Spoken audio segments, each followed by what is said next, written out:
Bismillahirrahmanirrahim.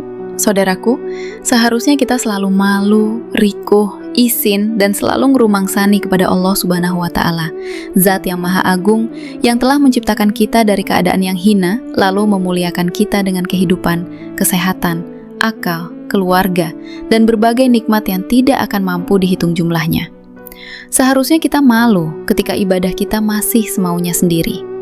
Syekh Dr. Said Ramadan Al-Buthi rahimahullah berkata, "Badatuka bihasabi, hawa kasyirkun khafiyyu fi ubudiyatik.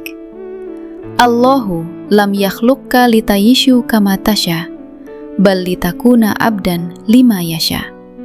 Fastaqim kama umirta, la kama arotta." Ibadahmu yang mengikuti selera hawa nafsumu adalah syirik samar dalam penghambaanmu. Allah tidak menciptakanmu agar kamu hidup semau yang kamu inginkan, melainkan agar kamu menjadi hamba bagi apa yang Dia inginkan. Istiqomahlah sebagaimana kamu diperintahkan, bukan sebagaimana yang kamu mau. Kitab Hikamul Atho'iyah, Syarh wa Chohlil, Jilid 3, halaman 45. Malu ketika taat hanya kalau sedang bombong. Malu ketika masih bermaksiat terang-terangan, padahal setiap detik hidup kita berada dalam pengawasan Allah. Hakikat malu itu bukan sekedar karena banyak atau sedikitnya dosa yang dilakukan, tetapi malu kepada Zat yang telah terus-menerus memberi kebaikan kepada kita meskipun kita sering lalai kepadanya. Allah yang menghidupkan kita, Allah yang menjaga kita, Allah yang memberi makan dan minum kita, Allah yang masih memberi kesempatan kepada kita untuk terus bertaubat walaupun dosa dan kesalahan terus berulang. Namun anehnya manusia masih saja membangkang, masih saja menunda ketaatan, masih saja merasa aman dalam kelalaian. Syekh Dr. Haitsam Al-Haddad hafizahullah berkata, "Al-insanu yatamarrodu ala kholikihi ma'annahu la yamliku li nafsihi naf'an wala dhorro. Nabda'ul yawma bil masiyah wa namulu an natuba ghadan wala nalamu hal ghadun syasyal hakuna." Manusia memberontak kepada penciptanya, padahal ia tidak memiliki kuasa atas dirinya sendiri untuk mendatangkan manfaat maupun menolak mudorot. Kita memulai hari dengan maksiat, lalu berharap bisa bertaubat besok hari, padahal kita tidak tahu apakah hari esok masih menemui kita. Kitab Halaqoh Akhlak, The Deception of Procrastination, Islamic Council of Europe, London. Rasulullah Shallallahu Alaihi Wasallam juga bersabda, "Al-haya'u minal iman." Malu adalah bagian dari iman. Hadis riwayat Bukhari nomor 24 dan Muslim nomor 36. Coba renungkan dengan logika yang sederhana saja. Ketika engkau mempunyai pimpinan di tempat kerja, mempunyai atasan, mempunyai bos dalam sebuah pekerjaan, engkau pasti berusaha taat terhadap perintahnya. Engkau akan sendiko dawuh, manut, dan berusaha menjaga sikap supaya tidak membuat atasanmu marah. Engkau takut jika dianggap tidak disiplin, takut jika dianggap pembangkang, takut jika kehilangan pekerjaan dan jabatanmu. Mufti Muhammad Taqi Usmani hafidahullah berkata, "Al-insanu yajtahidu fi mardotiro ithil amal li ajli dirhamin maduda. Walakinnahu yansa annallaha huwa ladilladhi yursilu lahul afiyata wal quwwata liyaksuba dhalikal mal." Manusia bersungguh-sungguh mencari kerelaan pimpinan kerja demi beberapa dirham yang bisa dihitung. Namun ia lupa bahwa Allah lah Zat mengirimkan kesehatan dan kekuatan kepadanya agar ia bisa mencari uang tersebut. Kitab Dars At-Tirmizi atau Syarah Sunan Tirmizi, Jilid 2, halaman 415, berdasarkan kumpulan ceramah beliau di Darul Ulum Karachi, Pakistan. Lalu mengapa kepada Allah Subhanahu wa Ta'ala yang jelas-jelas menciptakanmu, memberimu kehidupan, memberi nafas, kesehatan dan seluruh nikmat, engkau masih sering ingkar? Mengapa kepada Allah engkau masih suka menunda? Mengapa kepada Allah engkau masih sering membangkang? Mengapa ketika azan berkumandang hatimu tidak segera tergerak? Apa benar engkau tidak malu?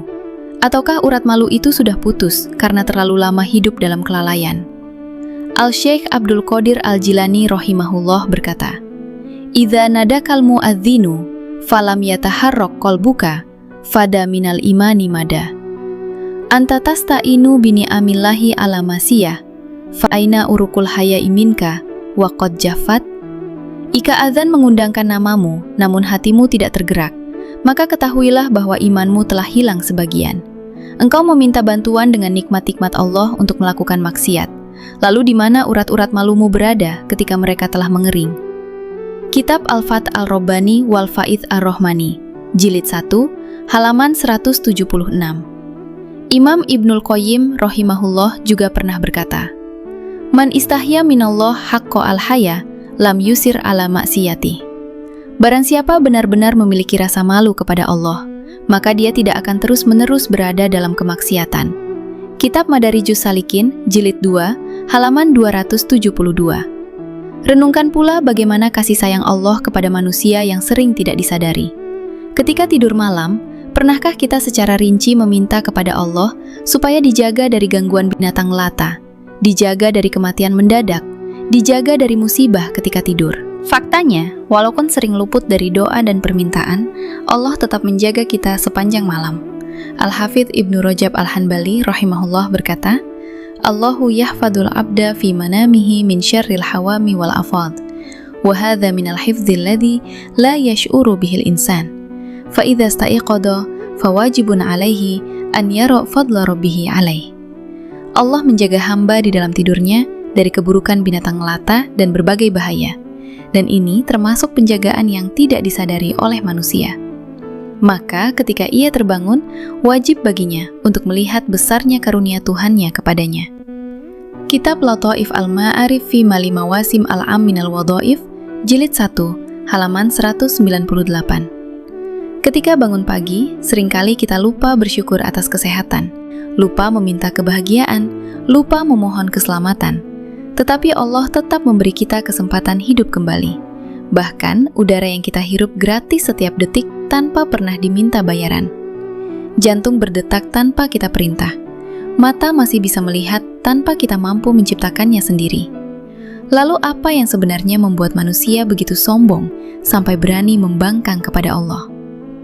Syekh Al-Mulla Ali Al-Quri rahimahullah berkata, "Sababul kibri fil basyari huwa istimrarul afiyah bila inqita. Idza lam yamradil insanu wa lam yaj'u, dhanna annahu ilahun yustahqu ta'ah, wa hadza huwa syarrul ghaflah." Penyebab kesombongan pada manusia adalah karena kesehatan yang mengalir terus-menerus tanpa putus.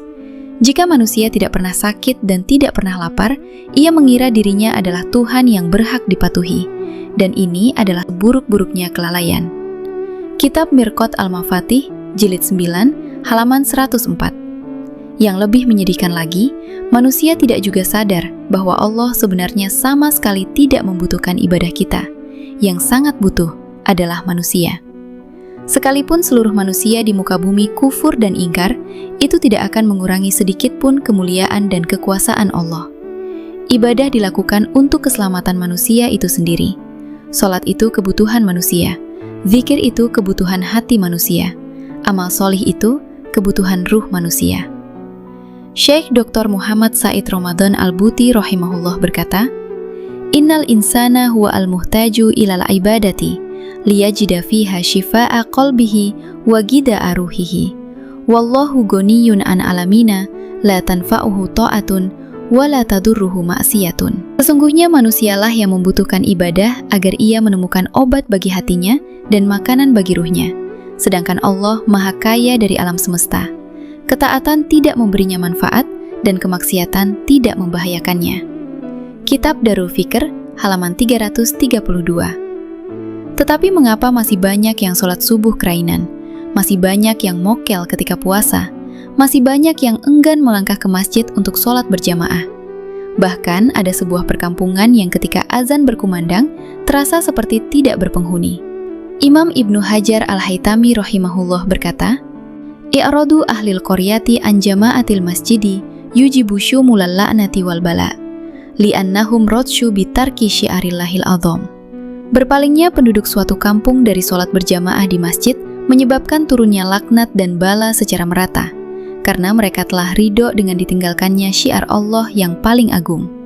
Kitab Az-Zawahir an Iktirafil Kabair, Jilid 1, halaman 204. Padahal hampir setiap rumah ada laki-laki dewasanya, ada kepala keluarganya, ada anak laki-laki yang sudah baligh, masjidnya dekat, jalannya mudah, tidak ada bahaya, tidak ada wabah, tidak ada alasan yang benar-benar menghalangi. Tetapi panggilan azan tetap tidak mampu menggerakkan langkah mereka menuju rumah Allah. Imam Ibnu Abdil Bar rahimahullah pernah memberikan nasihatnya. Ar-rijalu allasina la yashhaduna as-sholata fil masajidi ma'al amni wa sihhati qad syabahu an-nisaa fi buyutihina wa fariqu syarafa ar-rijal. Laki-laki yang tidak menghadiri sholat di masjid padahal kondisi aman dan sehat, mereka telah menyerupai wanita di dalam rumah-rumah mereka dan telah memisahkan diri dari kehormatan kaum laki-laki. Kitab Bahjatul Majalis wa Unsul Majalis, Jilid 1, halaman 142.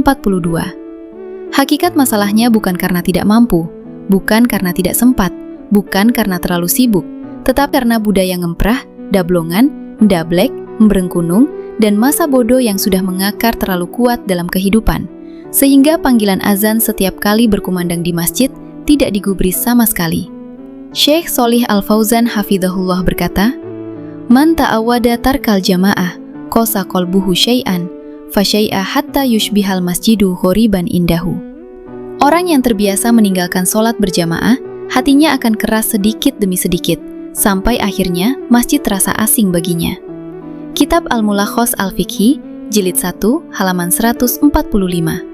Karena itu, seorang muslim yang cerdas harus segera ngerumangsani, sangat malu, rikuh, izin kepada Allah, sebelum semua penyesalan sudah tidak lagi berguna di akhirat kelak.